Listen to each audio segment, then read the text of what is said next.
ఇది జ్యోతిష్యం చెప్పే సూర్యబ్రహ్మణ్య బిల్డింగ్, ఇది వీధి, ఇది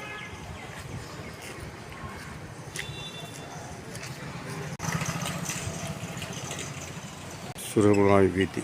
ఈ వీధి పేరు సూర్యబ్రహ్మణ్య జ్యోతిష్ సూర్యబ్రహ్మణ్య.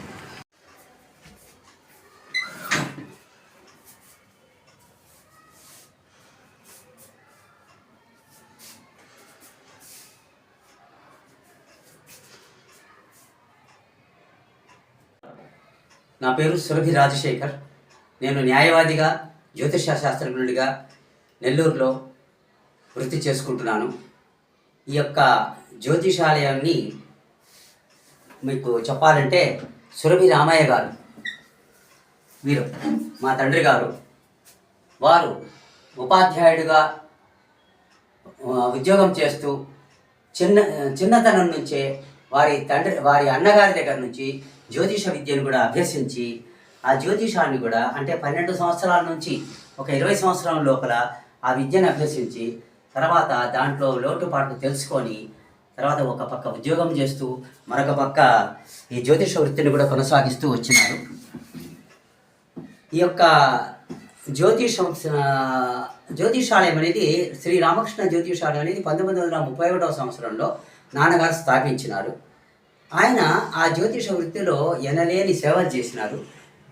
పుట్టిన ప్రతి ఒక్కరికి జాతకాలు రాయడం, తర్వాత ఇంట్లో శుభ కార్యక్రమాలు, నామకరణాలు, అన్నప్రాసనలు, తర్వాత ఉపనయనాలు, వివాహాది శుభ కార్యక్రమాలు, వాస్తుకు సంబంధించిన విషయాలు, ఆయం పెట్టడం, ముహూర్తాలు పెట్టడం, వివాహ ముహూర్తములు, ఈ రకంగా ప్రతి ఒక్క విషయం. తర్వాత వివాహం పొంతనాలు, వధూవరుల పొంతనాలు చూసి వాడికిద్దరికి వివాహం చేయొచ్చా చేయకూడదా అనే విషయాలు నిర్ధారణ చేయడం, ఇటువంటి జ్యోతిషానికి సంబంధించినటువంటి వృత్తులు చేస్తూ వచ్చినారు. ఇప్పుడు ఈ యొక్క శుభ సమయంలో మనం జాతక భాగం అనే దాని గురించి ముఖ్యంగా చర్చిస్తాం. జాతకం అనేది పుట్టిన ప్రతి వ్యక్తికి జాతకము అంటే అంటే పుట్టుక. ఆ పుట్టినప్పుడు ఏ సమయంలో పుట్టాడు, ఏ నక్షత్రంలో పుట్టాడు, ఏ రాశిలో పుట్టాడు, ఏ సంవత్సరం, ఏ మాసం, ఇవన్నీ వస్తాయి. ఆ జాతకం అనేది ఏంటంటే ఒక మనిషికి పుట్టిన సమయంలో, ఒక రోజున పుట్టినప్పుడు సూర్యోదయం నుంచి ఆయన పుట్టినప్పుడు వచ్చిన సమయాన్ని చూసుకొని దాన్ని లగ్నం అంటాం, జన్మ లగ్నము అంటాం. ఆ జన్మ లగ్నాన్ని సూచించి దానికి నవగ్రహాలు ఉంటాయి. ఆ నవగ్రహాలు ఏంటంటే ఈ రోజున గ్రహస్థితి ఎలా ఉంది, పంచాంగం ఆధారితం.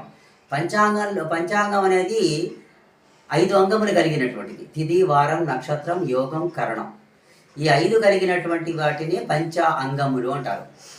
పంచాంగం అనేది బేసిక్. ఒక జాతకం తయారు చేయాలంటే 60 సంవత్సరాల్లో ఈ పిల్లవాడు ఏ సంవత్సరంలో పుట్టాడు, ఏ మాసంలో పుట్టాడు, దానికి తెలుగు తిథి ఏంటి, ఆ యొక్క తెలుగు సంవత్సరం, తెలుగు మాసము, తెలుగు తిథి, వారము, నక్షత్రము, యోగము, కరణం, ఇవన్నీ జాతకంలో పొందుపరచాలి. ఇవన్నీ పొందుపరిచిన తర్వాత ఆ యొక్క పుట్టినరోజు 9 గ్రహాలు, సూర్యుడు చంద్రుడి దగ్గర నుంచి రాహుకేతువుల వరకు ఆ యొక్క చక్రంలో ఏ విధంగా ఉంది, ఆ యొక్క గ్రహాల మధ్య ఏ లగ్నంలో పుట్టినాడు, ఈ పుట్టినరోజు ఏ నక్షత్రంలో పుట్టాడు ఆయన. ప్రతిరోజు నక్షత్రం ఉంటుంది. 27 నక్షత్రాలు ఉన్నాయి. ఆ 27 నక్షత్రాల్లో ఏదో ఒక నక్షత్రంలో పుట్టాడు. కానీ మనకేంటంటే కొన్ని దుష్ట నక్షత్రాలని, కొంచెం మంచి నక్షత్రాలని, మధ్యం అని రకరకాలుగా ఉన్నాయి. నిజానికి 27 నక్షత్రాలు కూడా మంచివే, కానీ కొన్ని అనుకూలమైనవి కాదు, శాంతులు చేయించుకోవాలి. అది ఎట్లా అంటే భరణి నక్షత్రం, అశ్విని నక్షత్రం, తర్వాత పుష్యమి, ఆరుద్ర నక్షత్రం, ఆరుద్ర కాదు ఆశ్లేష నక్షత్రం, తర్వాత ఇంకా మూలా నక్షత్రం, జ్యేష్ఠ నక్షత్రం, ఈ విధంగా కొన్ని నక్షత్రాలు దోషం కలిగి ఉంటాయి. ఆ నక్షత్రంలో పుట్టినందువల్ల నక్షత్ర శాంతి చేయించుకోవాలి. అట్టాగా గ్రహాలు అనుకూలంగా లేకపోతే నవగ్రహ శాంతి చేయించుకోవాలి. అది ఎందుకంటే పుట్టిన వెంటనే మనం చేయించుకునేది ఒక లగ్న పోటీ, జాతక పోటీ వేయించుకుంటారు. ఈ విధంగా ప్రతి మనిషికి జాతక చక్రము రాసుకోవడం అనేది చాలా అవసరం, ఆవశ్యకత. ఆ జాతకాన్ని తయారు చేసుకున్న తర్వాత మనకేంటి గ్రహాలు ఎట్లున్నాయి, ఈ అబ్బాయికి ఎట్లా ఉంటుంది, బాలారిష్ట దోషాలు అంటారు. బాలారిష్ట దోషాలు అంటే 11 సంవత్సరాల వయసు వరకు ఉండేటువంటి ఒక్కొక్క గ్రహం ఒక్కొక్క చోట ఉంటే ఏ రకమైన దోషం, చంద్రాష్టమం, రాహుర్నవం, శని జన్మ, గురుస్తృతీయ, అట్లా ఆ రకంగా మొత్తం 9 గ్రహాలకు వస్తుంది. అట్లా వచ్చి ఓకే. జాతకం అనేది 2 పద్ధతులు ఉన్నాయి. మనం ఏంటంటే పాతకాలంలో పంచాంగాన్ని చూసి ఆ జాతకం చేసేది అది ట్రెడిషనల్ ఎస్ట్రాలజీ అంటారు. ఇప్పుడు ఏమవుతున్నదంటే కంప్యూటరైజ్డ్ జాతకం. ఎక్కువ మంది ఏంటంటే నిమిషంలో అయిపోతుంది, అట్లా చిటికలోనే అట్లా పోగానే కంప్యూటర్ పెడతాడు, దాంట్లో డేటు టైము ఆ విషయాలు చెప్పంగానే జాతకం ఇచ్చేస్తున్నాడు. కానీ నాలాంటి వాళ్ళ దగ్గరికి వస్తే మాత్రం ఒక మాసాలు పడుతుంది, 6 నెలలు పట్టచ్చు, సంవత్సరం పట్టచ్చు. ఎందుకంటే ఆ పుట్టిన సంవత్సర పంచాంగం తీసుకొని ఆ పంచాంగంలో వివరాలు తీసుకొని అది ఒక పేపర్లోనో పుస్తకంలో జాతక పుస్తకంలో పొందుపరిచి తర్వాత గణనం చాలా పని ఉంది. జాతకం అంటే లెక్కలు వేసుకోవాలి. ఆ సూర్యోదయం నుంచి ఆయన పుట్టిన టైం కొంత వేసుకొని జననకాల ఘడియలని, జనన లగ్నము, లగ్న భుక్తి అని, నవాంశ అని, భావచక్రం అని ఇవన్నీ వేసుకోవాలి. ఇప్పుడు ఏంటంటే కంప్యూటర్ అంటే అట్లా కొట్టగానే పరిగెత్తుకొని పోతుంటుంది. మేము అట్లా చెయ్యం. మేము చేసే జాతకం ఏంటంటే సాంప్రదాయకబద్ధమైనటువంటి జాతకం. ఎప్పుడు కూడా ఆ సాంప్రదాయకంగా ఉండేటి వాటికే మన్నిక ఉంటుంది, నిజాయితీ ఉంటుంది, కరెక్ట్నెస్ ఉంటుంది. ఈ కంప్యూటర్లో ఏంటంటే వాడు సాఫ్ట్వేర్ చేస్తారు. ఆ సాఫ్ట్వేర్ ఎక్కడి నుంచి వస్తుంది? ఈ యొక్క పంచాంగాలనే. ఇప్పుడు ఏంటంటే 2 పంచాంగాలు ఉన్నా కూడా ఒక పంచాంగానికి మరొక పంచాంగానికి పొంతన లేదు. అందుకని ఈ విధంగా ఏం చేసుకోండి, ఇక్కడ పెట్టాను పంచాంగం. దీన్ని ఏంటంటే ఇది సిద్ధాంత పంచాంగం అంటారు. ఇది ప్రామాణికం. ఒక జాతకం రాయాలంటే ఇలాంటి పంచాంగం ఉండాలి. ఈ తర్వాత ఇతర విషయాలు తెలుసుకోవాలంటే మామూలుగా అందరికి సామాన్యుడికి కావాల్సింది ప్రతి ఒక్క చేతిలో ఈ యొక్క గంటల పంచాంగం పెట్టుకోండి. ఇదేంటంటే కేవలం గంటలు ఉంటాయి. ఈ పంచాంగంలో వచ్చేసి దీంట్లో ఘడియలు ఉంటాయి, దీంట్లో ఘడియలు, దీంట్లో గంటలు ఉంటాయి. ఈ కాలం వరకు గంటలే కాబట్టి ఇది పంచాంగం వచ్చేసి జాతకం చేయడానికి ఇది నిత్యం మనం ఉపయోగించుకోవడం. ఇవాళ ఫలాని నక్షత్రం ఎంతవరకు ఉండి చెప్పేది ఈ పంచాంగం. కాబట్టి ఈ పంచాంగాన్ని బట్టి జాతకం రాయం. కాబట్టి దీని ప్రకారం రాసుకోవాలి. అది జాతకం తయారవుతుంది. ఆ జాతకాల్లో ఇప్పుడు ఏంటంటే అన్నీ కంప్యూటరైజ్ చేసి ఒక 2000 సంవత్సరానికి ఇస్తే ఇప్పుడు ఆయన పుట్టింది ఇప్పుడు ఒక మనిషికి 60 ఏళ్ళు, 70 లేకపోతే మహా అయితే 80 వరకు ఉంటాడు. అది 120 సంవత్సరాలు, 150 సంవత్సరాలు వచ్చేస్తుంది ఆ డేటా. అదంతా అవసరం లేదు కదా జాతకంలో. ఇంకా ఏంటంటే ఒక 30-40 పేజీలు ఏదో ఇస్తాడు. అవన్నీ అనవసరం లేదు. ఒక మనిషి పుట్టిన తర్వాత ఆయన ఆరోగ్యంగా ఉన్నాడా, తల్లిదండ్రులకు బాగుందా, తర్వాత ఇంకేం గ్రహాలు ఎట్టున్నాయి, ఏమైనా శాంతి చేయించుకోవాలా, ఆ విధంగా చేసేదానికి కావాలండి. ఇంకోటి ఏంటంటే నేను ఇదిగో ఈ పెన్ను పెట్టుకొని మాన్యువల్గా రాస్తా, ఇట్లా కంప్యూటర్లో చేయను. కాబట్టి దీనికి ఉన్న విలువ ఈ రోజుల్లో వచ్చేవాడికి ఉండదు. కాబట్టి ఇదిగో ఇది ఈ విధంగా పుస్తకం తయారు చేస్తాను. మేము రాసే పద్ధతి ఇది. ఈ పుస్తకము ఇది మాన్యువల్, కంప్యూటర్ అయితే కాదు. దీంట్లో ఇది నేను సొంతంగా ప్రింట్ చేయించినటువంటి పుస్తకం. ఇక్కడ పుట్టిన వివరాలన్నీ వస్తాయి ఈ పేజీలో. ఇక్కడ చక్రాలు రాశి, నవాంశ, భావం వస్తుంది. తర్వాత ఇక్కడ వచ్చేసి కొన్ని విషయాలు వస్తాయి, అదృష్ట విషయాలు ఇలాంటివన్నీ వస్తాయి. ఇది దశాభుక్తులు అంటారు. పుట్టినప్పుడు ఏ దశలో ఆ నక్షత్రానికి అనుకూలంగా ఏ దశలో పుట్టాడు, ఆ దశ ఎంత మిగిలింది, ఆ మిగులు దశ వేసుకొని తర్వాత దశలు వేసుకొని ఆ అబ్బాయికి 60 సంవత్సరాలు 70 సంవత్సరాలు వచ్చేదాకా మనం రాస్తాం. ఈ విధంగా తయారు చేసి దీనికి మళ్ళీ లాస్ట్లో ఆఖరణ ఫలితం రాస్తాం. ఫలితం రాసేసిన తర్వాత ఇది ఈ విధంగా ఉంటుంది. ఈ విధంగా జాతక ఫలితం ఉంటుంది. ఈ జాతక ఫలితం ఇచ్చిన తర్వాత ఇది అందరికీ కావాల్సిందంటే ఇది చదువుకుంటే అర్థమైపోతుంది. ఫైనల్ రిపోర్ట్ ఈ విధంగా మేము జాతకం చేస్తాం. కంప్యూటర్ అనేది వేరే. కాబట్టి ఈ విధంగా జాతకం అనేది మేము తయారు చేస్తాము. ఎక్కువ మీరు ఏంటంటే ఈ మధ్య కాలంలో కూడా చాలామంది యువకులు కూడా సార్ మాకు పంచాంగం చూసి పాత పద్ధతుల్లోనే జాతకాలు రాసివ్వండి సార్ అని అడుగుతున్నారు. అంటే మనుషుల్లో నిజమైన విషయాలు తెలుస్తున్నాయి.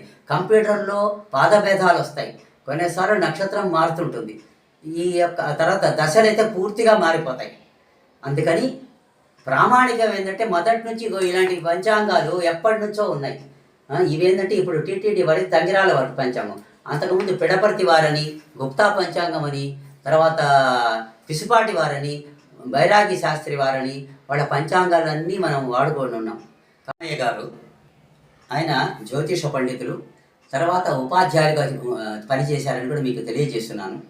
ఆ ఉపాధ్యాయుల్లో 1969వ సంవత్సరంలో నెల్లూరు జిల్లా టీచర్స్ అసోసియేషన్కు సెక్రటరీగా పనిచేసి టీచర్స్కు 60 సంవత్సరాల నుంచి 58 సంవత్సరాలని జీవో వచ్చింది. దాన్ని వ్యతిరేకిస్తూ హైకోర్టులో రిట్ పిటిషన్ వేసేసి 60 సంవత్సరాలు తిరిగి వచ్చేటట్టుగా పివి నరసింహారావు గారు ఎడ్యుకేషన్ మినిస్టర్గా ఉన్నప్పుడు అది రిట్ పిటిషన్ వేసి దాన్ని సాధించారు. తర్వాత 60 సంవత్సరాలుగా అది మంజూరైంది. ఆ విధంగా సక్సెస్ అయినారు. అందరూ టీచర్లు మన ఇంటికి వచ్చి మీటింగులు పెట్టుకునేవాళ్ళు, నెలకు ఒకసారి అట్లా పెట్టుకొని ఫైనల్గా దాన్ని సాధించారు.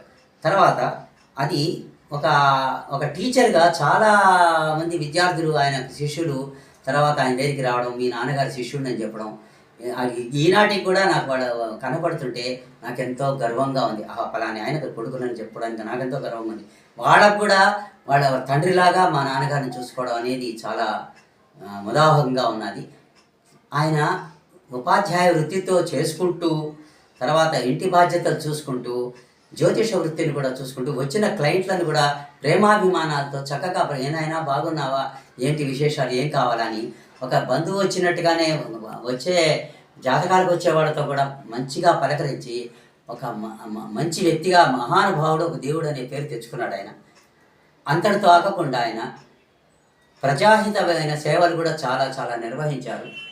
ముఖ్యంగా మనకు ఆయన జ్యోతిషపరముగా చాలా డబ్బు గడించిన అదంతా ప్రజలు ఇచ్చింది కాబట్టి ఆ ధనాన్ని కొంతవరకు తన అవసరాల నిమిత్తం ఖర్చు పెట్టుకొని మిగతాది ప్రజలకే తిరిగి ఇచ్చేయాలనే ఒక దృఢ సంకల్పంతో ఆలోచనతోటి ఆయన మానవులకు ఉపయోగపడేటి దేవతా కార్యక్రమాలుగా ఒక దేవాలయాలు, రాజరాజేశ్వరి గుడిలో గాయత్రి అమ్మవారు, తర్వాత రాయాజీ వీధిలో ఉన్న శివరామకృష్ణ మందిరాన్ని అది పటాలతో ఉన్న దాన్ని మళ్ళీ విగ్రహాలు చేసి అది మళ్ళీ అదేంటంటే అందరితో కలిసి చేసినటువంటి కార్యక్రమం ఆయన దక్షత పెట్టుకొని చేసినారు. తర్వాత ఇంకా కల్లూరిపల్లిలో జ్ఞాన సరస్వతి దేవాలయం కట్టాలనే సంకల్పంతో అది కూడా స్థల సేకరణ చేసుకొని దాన్ని చేశారు. లాస్ట్లో ఇంకా శంకుస్థాపన అయింది. తర్వాత ఆరోగ్యం బాగలేనందువల్ల ఆయన హాస్పిటలైజ్ అయినారు. అది తర్వాత కల్లూరిపల్లిలో ఉండే మన వాళ్ళు నాగేశ్వరరావు గారని మన బంధువులు గొట్టుముక్కుల వారు, కేసరి వాళ్ళందరూ కేసరి శ్రీనివాసులు గారు వీళ్ళందరూ కలిసి దాన్ని మళ్ళీ చక్కగా దేవాలయాన్ని కట్టి ముందు ఒక వినాయకుడు, తర్వాత నవగ్రహాలు, శివాలయం. నాన్నగారు జ్యోతిష వృత్తి చేసుకుంటూ ఆయన దగ్గరికి మన బంధువులు, తర్వాత ఆయనతో పాటు ఉపాధ్యాయులు కూడా వాస్తుశాస్త్రం, జ్యోతిష శాస్త్రం, తర్వాత మా బంధువర్గంలో కొంతమంది శ్రీరామకోచం రమణయ్య గారు, తర్వాత సురభి నరసింహం గారు, సురభి సుబ్రహ్మణ్యం గారని ఇంకా చాలామంది, కొంతమంది తన పుస్తకాల శేషయ్య గారి కోడలైనటువంటి విజయలక్ష్మి గారు, ఆడవాళ్ళు కూడా వాళ్ళకి సబ్జెక్ట్ మీద ఇంట్రెస్ట్ ఉండబట్టి వాళ్ళు కూడా నాన్నయ్య దగ్గరకు వచ్చి సబ్జెక్ట్ నేర్చుకుంటే ఆయన కూడా అనేవాడు, ఒరే నేర్చుకొని ఏదైనా చేసుకోండిరా అని. కొందరు పౌరోహితం చేసుకునేవాడు, కొందరు ఏదైనా కొంచెం మినిమం జ్యోతిష వృత్తి కూడా తెలుసుకుంటే మంచిదని వచ్చిన వాళ్ళందరికీ కాదనకుండా పక్కన కూర్చోబెట్టుకొని వాళ్ళకు ఈ విద్యను నేర్పించి సహాయపడ్డారు. అంటే ఇదొక ఉపాధ్యాయుడు, జ్యోతిష ఉపాధ్యాయుడిగా కూడా పనిచేసినారు ఇక్కడ. చాలామంది వచ్చి నేర్చుకున్నారు. అట్లా నేలనూతల శ్రీనివాసమూర్తి గారని ఆయన తెలుగు పండితులు, ఆయన నేలనూతల సదాశివయ్య గారని, ఇంకా ఒంగోలు నుంచి ఒక అతను వచ్చేవాడు సదాశివ శర్మని, నేలపట్ల సదాశివ శాస్త్రి అని ఆయన. ఇట్లా వాళ్ళందరూ వచ్చి ఈ జ్యోతిష వృత్తిని నేర్చుకోవడం జరిగింది. అంటే ఆయన నేర్చుకున్న విద్యను 10 మందికి పంచడం అనేది జరిగింది. వాళ్ళు మళ్ళీ జీవనోపాధిగా కూడా ఉపయోగించుకున్నారు కొందరు. తర్వాత నెల్లూరులో మనకు కర్మకృతువులు చేసుకోవడానికి, అపర కర్మకృతువులు చేసుకోవడానికి ఆ ఇసుకలో మాడుటెండలో లేదా వర్షం వస్తే వర్షాకాలంలో చేసుకునే దానికి ఇబ్బందులు పడేవాడు. అందుకని ఒక 2 అంతస్తుల భవనాన్ని రైలు బ్రిడ్జి, రోడ్డు బ్రిడ్జి మధ్యలో గవర్నమెంట్ పర్మిషన్ తీసుకొని అక్కడ ఒక 2 అంతస్తుల భవనాన్ని అపర కర్మకృతుశాలను నిర్మించారు. చాలా కాలంగా ఇటీవల కాలం వరకు దానిని బాగా ఉపయోగించుకుంటూ వచ్చారు. తదుపరి శవ దహనశాలను కూడా ఒక 2 శవాలను దహనం చేసేదానిగా ఒక మంటపం, శవ దహనశాలను కూడా నిర్మించారు. ఇప్పుడు అది రోటరీ శ్మశాన వాటిక ఉంది కదా, దాని పక్కన ఉంది. అది తర్వాత వాళ్ళు అడిగారు, మనం కలిపేసుకుంటాం, కలపండి అని చెప్పినాను. అది ఇప్పుడు దాంట్లో కలిపినారో లేదు చూడే, నేను ఇటీవల అటువైపుకు పోలేదు, గమనించలేదు. ఈసారి గమనించినప్పుడు చెప్తాను. అది ఎందుకంటే ప్రజాహితమైనటువంటి సేవలు కాబట్టి అది వాళ్ళకే చెందుతుంది. ఆ విధంగా అక్కడ ఆ యొక్క మనుషులకు ఉపయోగపడే కార్యక్రమం దైవ సంబంధమైనటువంటి దేవాలయ నిర్మాణాలు చేసినారు. అదే గాయత్రి దేవాలయం అక్కడ ఇంకా చెప్పున్నాను. ఆ విధంగా అదేవిధంగా మానవులకు ఉపయోగపడేటివి కూడా చేయాలి. ముఖ్యంగా ఏంటంటే మానవుడే మహనీయుడు, దేవుడు. అందుకని మానవునికి ఏం కావాలా, చనిపోయిన తర్వాత బాడీని ఎక్కడ పెట్టుకోవాలా. ఇంకొక విషయం చెప్తాను. మా ఇంట్లో కాపురం ఉన్న వాళ్ళ ఇళ్లలో కూడా ఎవరైనా చనిపోతే కూడా మీరు ఇక్కడ తీసేయండి, అక్కడ పెట్టుకోండి అని అనకుండా వాళ్ళ చనిపోయినటువంటి వాళ్ళని మా ఇంట్లోనే పెట్టుకొని చేసి చేయండి అని ఒక ఉదాత్తమైనటువంటి మనసుతోటి ఆయన చెప్పినారు. ఇప్పుడు కూడా నేను ప్రజలకి ఏం చెప్తానంటే, ఎవరైనా చనిపోతే ఇంట్లో ఖాళీ చేయండి, పక్కకు పోండి అని చెప్పకండి. అట్లా ఎవరైనా చనిపోయినప్పుడు అది చేస్తే శివుడికి సేవ చేసిన దాంతో సమానం. ఎలుకలు చచ్చిపోతే, ఎన్నెన్నో పాములు చచ్చిపోతే, ఇవన్నీ చచ్చిపోతే మాత్రం పట్టించుకోరు. ఒక మానవుడు ఒక శివుడు శవము శివ సాన్నిధ్యానికి పోతాడు. ఆ సేవ చేస్తే పరమ పవిత్రం, కాశీ మన ఇంట్లోకి వచ్చినంత మాత్రం అవుతుంది. కాబట్టి ఈ విధంగా ప్రతి ప్రజలు ఇది నేర్చుకొని అలవర్చుకోవాల్సిన ఇంటి యజమానులను ఆ పాత అలవాట్లను మానుకొని ఒక అధునాతనంగా ఉండమని చెప్తున్నాను.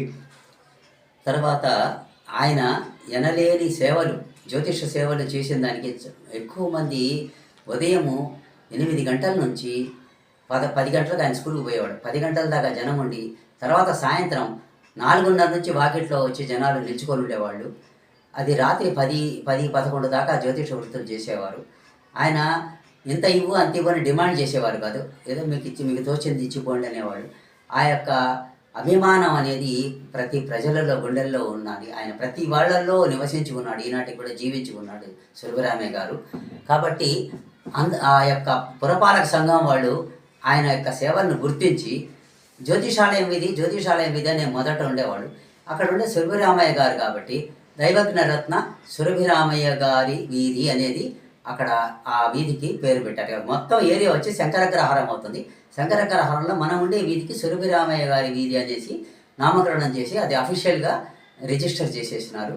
అది ఇప్పటికి కూడా సురభిరామయ్య గారి వీధిగా ఉంది. తర్వాత ఇంకొక విషయం ఏంటంటే, మన బ్రాహ్మణులకు క్రతువు చేసుకునేదానికి కల్లూరిపల్లి అనే ప్రాంతంలో, అది ఈ టౌన్లో నుంచి అందరూ అటువైపుకి వెళ్ళిపోయినారు కదా, కొత్తగా కల్లూరిపల్లి హౌసింగ్ బోర్డు అనేది ఏర్పడింది.